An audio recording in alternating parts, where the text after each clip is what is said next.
The USS Defiant was not built as an exception to Starfleet doctrine. It was built as evidence that the doctrine had already failed. The ship is often framed as a pragmatic response to the Borg threat, a warship commissioned in the wake of Wolf 359, a necessary compromise in a moment of institutional panic. That framing is not wrong, but it is incomplete. The Defiant does not represent a departure from Starfleet ideals so much as it reveals the unsustainable distance between those ideals and the choices Starfleet had already been making for decades. What appears as betrayal is not the construction of a warship. It is the refusal to acknowledge what that construction meant. Starfleet did not suddenly abandon its principles when it authorized the Defiant. It formalized a pattern of behavior it had been practicing in the shadows for years. The ship itself became the visible proof of a strategy Starfleet had long relied upon but never defended publicly. The Defiant was not a turn toward militarization. It was the moment the organization could no longer pretend it had avoided that turn. This is not a story about one ship. It is a story about institutional erosion under sustained existential pressure. The Defiant is the artifact. The mechanism is the gap between what Starfleet claims to be and what it must do to survive.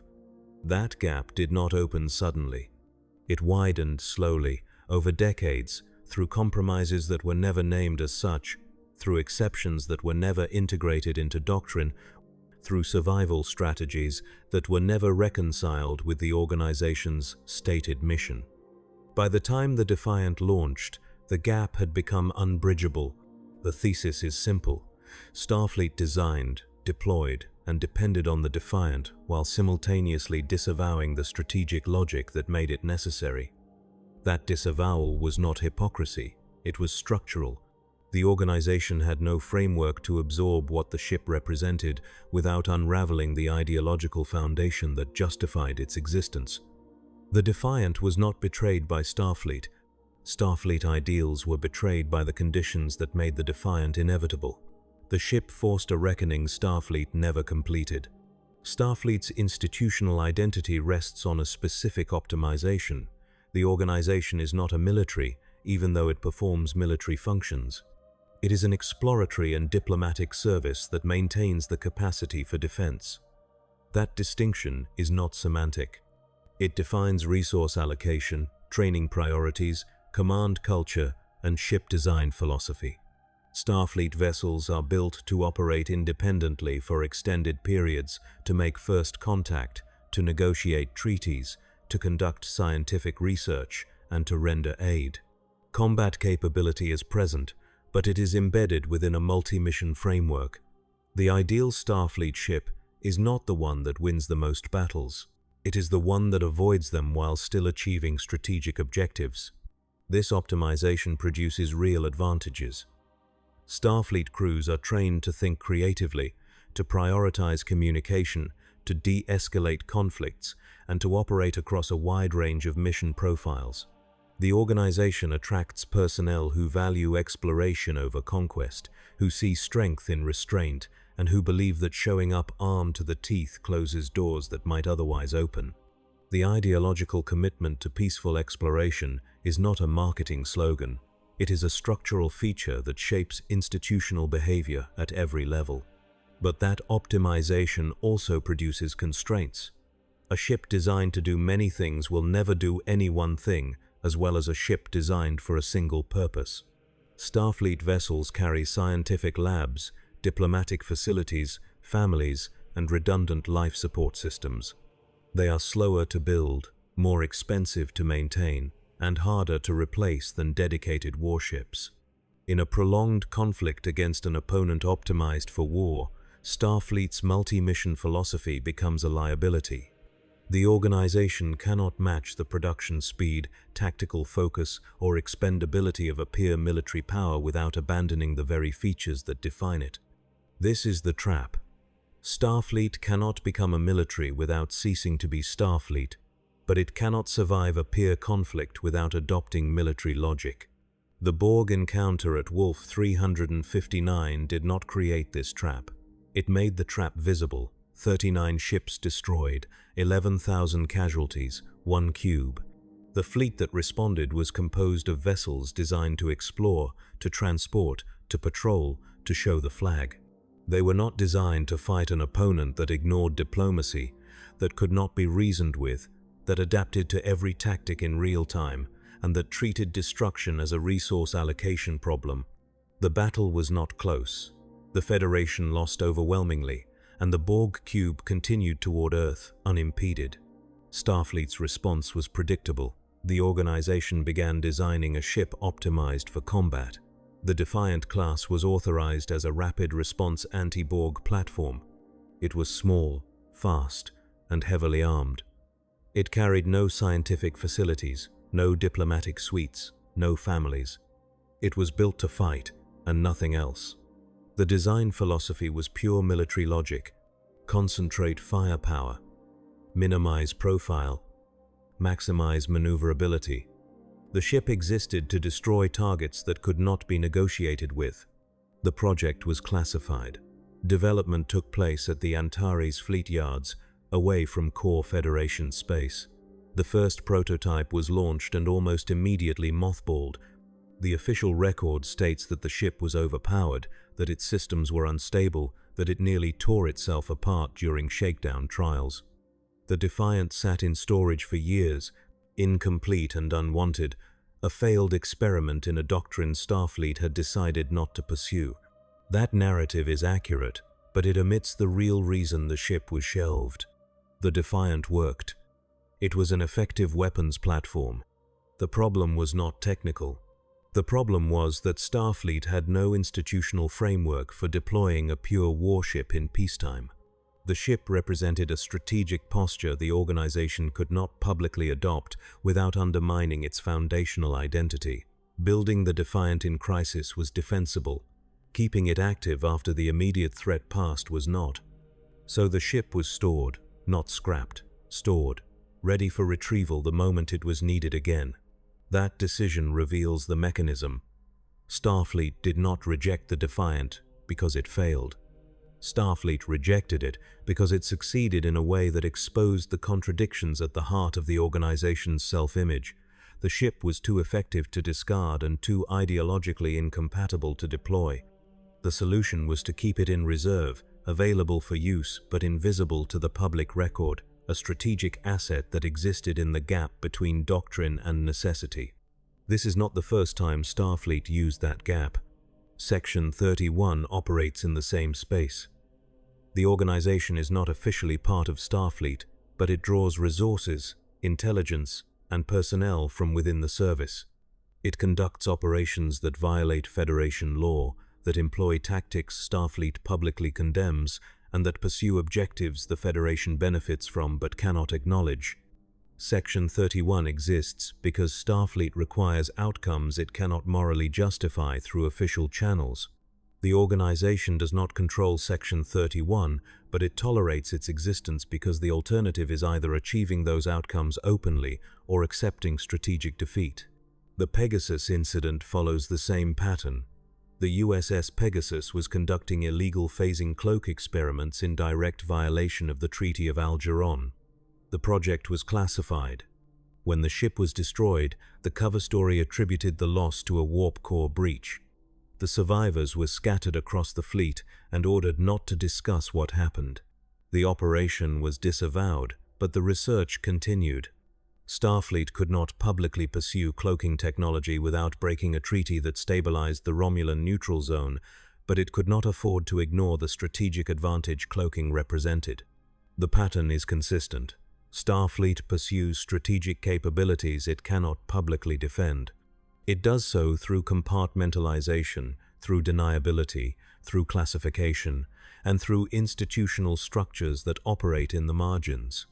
The organization benefits from these capabilities while maintaining ideological distance from the methods used to develop them. This is not hypocrisy in the personal sense. It is a systemic survival strategy. Starfleet cannot reconcile its ideals with the full spectrum of actions required to preserve the Federation, so it creates spaces where those actions can occur without forcing the reconciliation. The Defiant is one of those spaces. The ship remained in storage until the Dominion emerged as a credible threat. The initial encounters in the Gamma Quadrant revealed an opponent that matched or exceeded Starfleet in every category. Dominion ships were fast, heavily armed, and produced in large numbers. Jem'Hadar soldiers were bred for combat, loyal to the point of suicide, and biologically dependent on a substance controlled by the Founders. The Dominion had no interest in negotiation, no respect for Starfleet's exploratory mission, and no compunction about using overwhelming force to eliminate perceived threats. Starfleet needed the Defiant again. The ship was pulled from storage, assigned to Deep Space Nine, and placed under the command of Captain Benjamin Sisko. The official mission profile was defense of the station and the Bajoran sector. The real mission was to operate as a forward weapons platform in a region where conflict with the Dominion was inevitable. The Defiant was no longer an experimental prototype. It was an active combat asset, deployed in a theater where Starfleet's multi-mission philosophy was a liability. The ship performed exactly as designed. It engaged Jem'Hadar attack ships. It conducted raids into Dominion-controlled space. It participated in fleet actions during the war. It was fast enough to evade pursuit, tough enough to survive sustained fire, and armed well enough to threaten capital ships. The crew operated under combat conditions more frequently than any other Starfleet vessel in the theater. The Defiant became the model for what Starfleet needed in a peer conflict, and Starfleet built more of them. The Defiant class entered limited production during the Dominion War. The ships were deployed to frontline sectors, assigned to tactical operations, and used as escorts for larger vessels. They were not exploration ships, they were not diplomacy platforms, they were warships, and they were treated as such. Starfleet had crossed the line it had refused to cross after Wolf 359. The organization was now building and deploying dedicated combat vessels in significant numbers. The ideological compromise was total, but it was never acknowledged. Starfleet did not rebrand itself as a military. It did not revise its mission statement. It did not integrate the Defiant class into its peacetime doctrine. The ships were treated as temporary measures, crisis responses, exceptions to the rule. The organization continued to describe itself as an exploratory service even as it built and deployed a fleet optimized for war. The gap between identity and behavior had not closed. It had widened to the point where the two were no longer in contact. This is where the betrayal occurs. Not in the construction of warships. In the refusal to admit what that construction meant. The Defiant class should have forced a doctrinal revision. It should have triggered a debate within Starfleet about the organization's role, its strategic posture, and the conditions under which it would abandon multi-mission design in favor of combat optimization. That debate never happened. The ships were authorized, built, and deployed without any public reckoning with what they represented. Starfleet preserved its ideological self-image by treating the Defiant as an aberration, a wartime necessity that would be phased out once the crisis passed. But the crisis did not pass. The Dominion War ended, but the strategic environment did not revert to the pre-war baseline. The Borg remained a threat. The Romulans continued to expand. Species 8,472 had demonstrated that threats existed beyond the Borg. The Federation was surrounded by hostile or unpredictable powers, and Starfleet had no reason to believe the next decade would be more peaceful than the last. The Defiant class remained in service. The ships were not decommissioned. They were reassigned, refitted, and integrated into the fleet, but they were never integrated into the doctrine. Starfleet continued to describe itself in the language of exploration and diplomacy while maintaining a growing number of warships that existed outside that framework. The organization had adopted military logic without adopting military identity. This creates a specific kind of institutional pathology. Starfleet cannot plan for sustained conflict because it cannot admit that sustained conflict is a permanent feature of its operational environment. It cannot optimize for war because optimization for war would require abandoning the multi-mission framework that justifies the organization's existence. It cannot prepare its personnel for the psychological and moral costs of repeated combat deployment because preparation would require acknowledging that combat deployment is now a core function, not an exception. The result is a fleet that fights wars while pretending it is still exploring. The USS Valiant illustrates the cost. The Valiant was a Defiant-class vessel crewed almost entirely by Starfleet Academy cadets on a training cruise. When the Dominion War began, the ship was trapped behind enemy lines. The captain and senior officers were killed. Cadet command was established. The crew, most of whom had never seen combat, were forced to operate a warship in hostile territory for months. They conducted reconnaissance. They evaded Dominion patrols. They survived.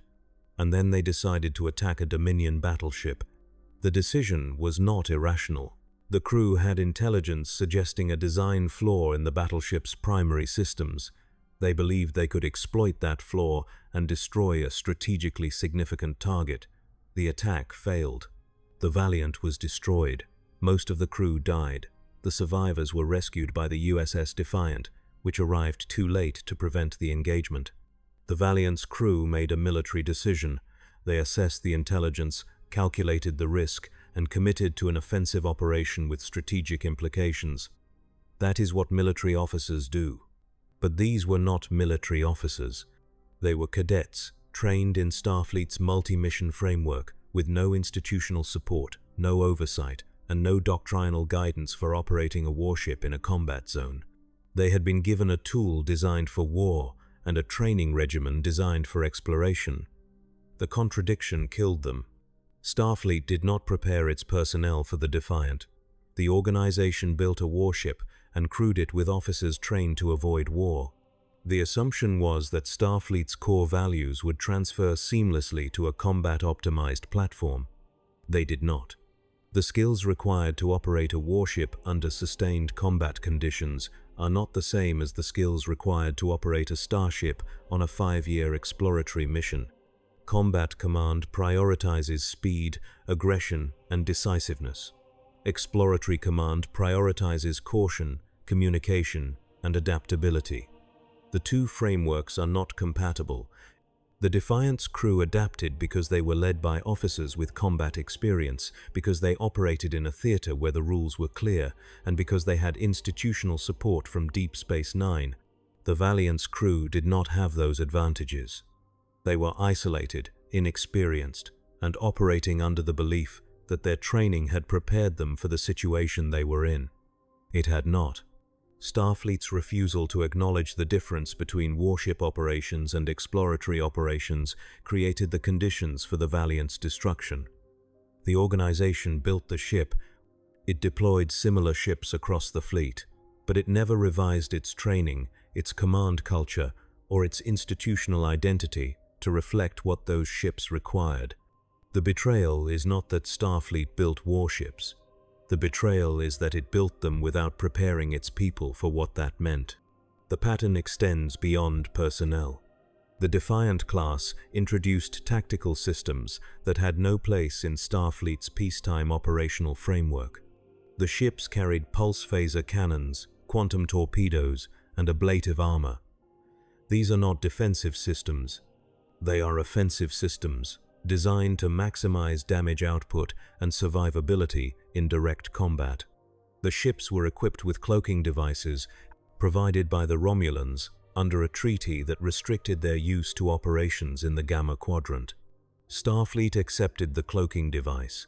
It accepted the restriction, and then it used the device outside the Gamma Quadrant when operational necessity demanded it. The Treaty of Algeron prohibits Federation use of cloaking technology. The agreement with the Romulans was an exception, narrowly defined and specifically limited. Starfleet honored that limitation in the technical sense. The device was installed on the Defiant. The device was used in the Gamma Quadrant. But the device was also used in the Alpha Quadrant when the Defiant operated behind Dominion lines, when it conducted covert reconnaissance, and when tactical advantage required invisibility. The restrictions were observed when convenient and ignored when survival demanded it. This is the mechanism again. Starfleet maintains the appearance of compliance while quietly exceeding the bounds of its commitments when operational reality conflicts with ideological constraints. The organization does not openly violate treaties. It creates conditions where violations become justifiable as exceptions, as temporary measures, as necessary responses to unanticipated threats. The treaty remains in force, the principle remains intact, the behavior changes. The Defiant's cloaking device is not an isolated case. The ship's entire operational profile exists in this space. The vessel is too small to carry diplomatic staff, too fast to conduct detailed surveys, and too heavily armed to present itself as anything other than a military platform. It cannot perform the functions Starfleet uses to justify its existence. It can only fight. And yet Starfleet continues to describe it as a defensive escort, a border patrol asset, a deterrent platform. The language is careful. The language is designed to obscure what the ship actually does. The obscurity is not accidental. It is necessary. Starfleet cannot publicly embrace military identity without triggering political consequences within the Federation. Member worlds joined the Federation because it was not an empire, because it did not conquer, because it did not maintain a standing army. The organization's ideological foundation is the promise that exploration and defense are compatible, that strength does not require domination, that the Federation can remain peaceful while still surviving in a hostile galaxy. The Defiant threatens that promise. It demonstrates that survival sometimes requires capabilities indistinguishable from those of a military power. If Starfleet admits that the Defiant represents a permanent shift in its strategic posture, it must also admit that the Federation is not what it claims to be. The political consequences of that admission are unpredictable. Some member worlds might accept it, others might withdraw. The coalition that holds the Federation together is built on shared values. If those values are no longer reflected in the Federation's largest institution, the coalition becomes fragile. So Starfleet does not admit it. The organization continues to deploy warships while describing them as something else. The contradiction is managed through language, through classification, through compartmentalization. The Defiant is an exception. The Dominion War was an exception. The Borg are an exception. Every crisis is treated as an outlier, every military action as a temporary departure from the norm. The norm is preserved by defining it in opposition to the exceptions, even as the exceptions become the majority of Starfleet's operational activity. This is not sustainable. The Defiant's loss during the Second Battle of Deep Space Nine should have been a clarifying moment. The ship was destroyed while defending the station against a combined Dominion-Cardassian fleet. The crew evacuated. The hull was breached beyond repair. The Defiant, the ship that represented Starfleet's compromise with military necessity, was gone. The organization could have let it remain that way. It could have treated the loss as the end of an experiment, a return to traditional design philosophy, a closing of the gap. Instead, Starfleet renamed another ship Defiant. The USS Sao Paulo was a Defiant-class vessel reassigned to Deep Space Nine and rechristened as the new Defiant within weeks of the original ship's destruction. The crew transferred seamlessly. The mission profile remained unchanged. The replacement was immediate, total, and unremarked. Starfleet did not mourn the loss of the original Defiant as a symbolic moment. It replaced the ship as a functional necessity and continued operations without interruption. The renaming is the clearest evidence of the betrayal. Starfleet had become dependent on the Defiant, on the tactical advantages it provided, on the operational flexibility it enabled. The organization could no longer function in the theater without a dedicated warship. The multi-mission vessels that represented Starfleet's ideals were not sufficient. The compromise had become permanent, but the compromise was never acknowledged. The new Defiant was treated as a continuation, not as a replacement. The name remained the same. The identity remained the same. The illusion of continuity was preserved. But the continuity was not real. The original Defiant was a prototype, a one-off experiment built in crisis. The new Defiant was a mass-produced warship, one of dozens, deployed as a matter of routine. The class had entered serial production, the design had been refined, the doctrine had been internalized. Starfleet was building warships at scale, and it was describing them as escorts. The language had stopped reflecting reality. There is a moment in the final year of the Dominion War where the scale of the betrayal becomes undeniable. The Federation Alliance launched Operation Return, a fleet action designed to retake Deep Space Nine. The fleet that assembled for the operation included dozens of ships. Among them were multiple Defiant-class vessels, not as anomalies, but as standard tactical assets. The ships were deployed alongside Nebula-class, Excelsior-class, and Galaxy-class vessels, integrated into a combined arms strategy that treated them as essential rather than exceptional. The fleet fought its way through Dominion lines. The Defiant-class ships performed as designed. They engaged Jem'Hadar fighters, screened larger vessels, and exploited gaps in enemy formations. The battle was brutal. The Federation lost ships, but it won. The station was retaken. The strategic initiative shifted, and Starfleet did not talk about what that victory cost. Operation Return was a military operation, executed with military logic, using military assets. The Defiant-class ships were not there to explore or to make contact or to negotiate. They were there to fight and to kill. The same was true of the other vessels. The Galaxy-class ships, the ones carrying families and scientific labs, had been retrofitted for war. The crews had been training for combat. The mission profiles had shifted from exploration to tactical operations. Starfleet had become a military fleet in everything but name. The ideological erosion was complete, but the organization still described itself as an exploratory service. The refusal to name what Starfleet had become is not a failure of communication. It is a failure of institutional courage. The organization made the choices required for survival. It built warships. It trained for combat. It deployed forces in offensive operations. It adopted the strategies and tactics of a military power. But it did not revise its self-image to reflect those choices. It did not debate whether the compromises were justified. It did not ask what would happen when the war ended and the warships remained. The war did end. The Dominion surrendered. The Treaty of Bajor was signed. The occupation of Cardassia began. The Federation transitioned from wartime to peacetime operations, and the Defiant class remained in service. The ships were not decommissioned. They were reassigned to border patrol, to anti-piracy operations, to rapid response duties. The tactical justifications were sound. The ships were fast, effective, and proven in combat. But the strategic question was never asked. What does it mean for Starfleet to maintain a fleet of dedicated warships in peacetime? What does it mean for an exploratory organization to retain offensive capabilities that exceed those of most peer powers? What does it mean for the Federation to describe itself as peaceful while deploying vessels designed solely to win battles? Starfleet did not answer those questions. It continued to operate as it had during the war, with the assumption that the tactical environment would eventually stabilize and the warships would no longer be necessary. But the environment did not stabilize. The Romulan Star Empire collapsed. The Borg returned. The Dominion remained a threat in the Gamma Quadrant. New powers emerged.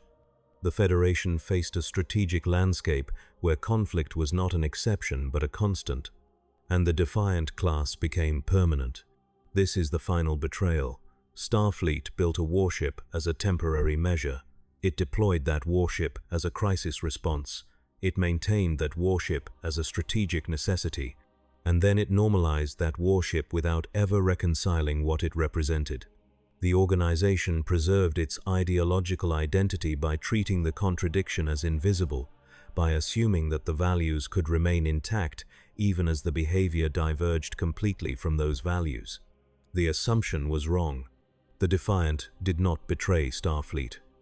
Starfleet betrayed its own ideals by refusing to admit what the Defiant required. The ship forced the organization to make a choice. Either maintain the multi-mission framework and accept strategic vulnerability, or adopt military logic and abandon the ideological foundation that justified the organization's existence. Starfleet chose neither. It adopted military logic in practice while preserving exploratory identity in principle. The result was not a synthesis, it was a fracture. That fracture runs through every decision Starfleet made after Wolf 359. It runs through the development of the Defiant. It runs through the deployment of the class during the Dominion War. It runs through the retention of the ships in peacetime. It runs through the training of personnel who are told they are explorers but are equipped and deployed as soldiers. It runs through the treaties Starfleet honors in appearance and violates in practice. It runs through the institutional culture that valorizes restraint while rewarding aggression. The fracture is not visible from the outside. Starfleet still launches exploratory missions. It still negotiates treaties. It still describes itself as a force for peace. But the internal logic has shifted. The organization now optimizes for survival first and exploration second. The ships it builds reflect that priority. The personnel it trains reflect that priority. The missions it conducts reflect that priority. The ideals remain, but they are no longer the organizing principle. They are the justification for decisions made on other grounds. The Defiant is the proof of that shift. The ship was designed to fight, deployed to fight, and retained because fighting had become a permanent requirement. Starfleet needed the Defiant more than it needed its own self-image. The organization chose survival over consistency. That choice was rational. That choice was necessary. But that choice had consequences. The consequences are still unfolding. Starfleet has not returned to the pre-Wolf 359 paradigm. It has not decommissioned the Defiant class. It has not revised its training to separate exploratory operations from combat operations. It has not created a doctrinal framework that integrates military capability without abandoning the multi-mission philosophy. The organization continues to operate in the gap, relying on compartmentalization and ambiguity to avoid the reckoning. But the gap is not stable. The longer Starfleet maintains the contradiction, the more corrosive it becomes. Personnel see the gap. They see that the rhetoric does not match the reality. They see that the organization values combat effectiveness more than it values the ideals it claims to uphold. Some adapt. They accept that Starfleet is not what it says it is, and they operate accordingly. Others resist. They cling to the ideals, and they find themselves sidelined, assigned to missions that do not matter, operating vessels that are not priorities. The organization fractures along that line. Combat-focused personnel and exploration-focused personnel stop sharing the same culture, the same values, the same understanding of what Starfleet is for. The institution that once prided itself on unity becomes divided between those who fight and those who explore, with neither group fully respecting the other. The Defiant accelerated that division. The ship created a subculture within Starfleet, a cohort of personnel who had operated under combat conditions, who had seen what the organization was willing to do when survival was at stake, and who understood that the ideals were negotiable.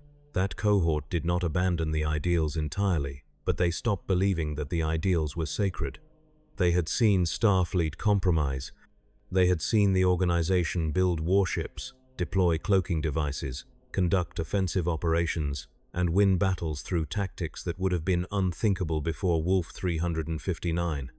Those officers returned to the fleet after the war. They were promoted. They trained the next generation. They brought with them a worldview that treated combat readiness as the baseline, not the exception. The culture shifted. The new normal was not the old normal. Starfleet had changed, and the change was permanent. But the organization never admitted the change. It never revised its doctrine to reflect the new reality. It never asked whether the multi-mission framework was still viable. It never debated whether the ideals that justified its existence were still being honored. It simply continued, assuming that the gap between identity and behavior could be managed indefinitely. The assumption is being tested. Every new crisis forces Starfleet deeper into the gap. Every new threat requires capabilities that sit uneasily with the organization's stated values. Every new compromise makes it harder to believe that the ideals are anything more than rhetoric. The Defiant is not the only evidence of this erosion, but it is the clearest evidence. The ship was supposed to be an exception. It became the model. Starfleet built the Defiant because it needed a warship. It deployed the Defiant because it could not survive without one. It retained the Defiant because the threats did not stop, and it never acknowledged that the ship represented a fundamental break with the ideological foundation that had defined the organization for 2 centuries. That failure of acknowledgement is the betrayal. Not the compromises themselves, but the refusal to name them as compromises. Not the shift toward military logic, but the pretense that no shift had occurred. Not the construction of warships, but the insistence that they were something other than what they were. The Defiant forced Starfleet to choose between its ideals and its survival. Starfleet chose survival, but it never admitted the choice. It preserved the language of exploration while adopting the logic of war. It maintained the appearance of consistency while quietly abandoning the principles that justified its existence. The ideals were not discarded. They were redefined, narrowed, made conditional. And in that redefinition, they ceased to function as ideals. What remains is an organization that no longer knows what it is. Starfleet still explores, but exploration is no longer the priority. Starfleet still values peace, but peace is no longer the assumption. Starfleet still describes itself in the language of diplomacy and restraint, but it operates with the logic of deterrence and preemption. The Defiant did not create that dissonance. The Defiant made it visible. The ship is gone now. The original Defiant was destroyed in battle. The replacement was decommissioned after the war. The class remains in service, but the name has faded. Starfleet has moved on. But the mechanism remains. The gap between ideals and behavior has not closed. The willingness to compromise has not diminished.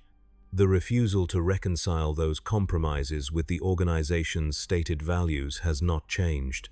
The Defiant revealed that Starfleet's ideals were always conditional. They held when the threats were manageable. They dissolved when survival was at stake. The organization never intended to abandon those ideals, but it was always willing to suspend them when necessary. The suspension was always temporary.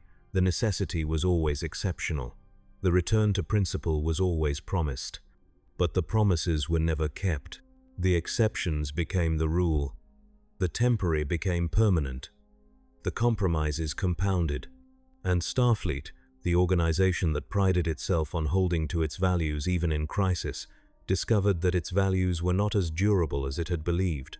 The Defiant is not the cause of that discovery. The Defiant is the evidence. The ship is the moment when the gap became too wide to ignore, when the contradictions became too obvious to obscure, when the organization could no longer pretend that it had avoided the choice it had already made.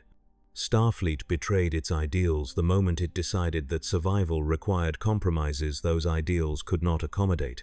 The Defiant is simply the artifact of that betrayal, the physical proof that the organization had crossed a line it could never uncross. The ship was not an exception. It was the new baseline. And Starfleet has never recovered.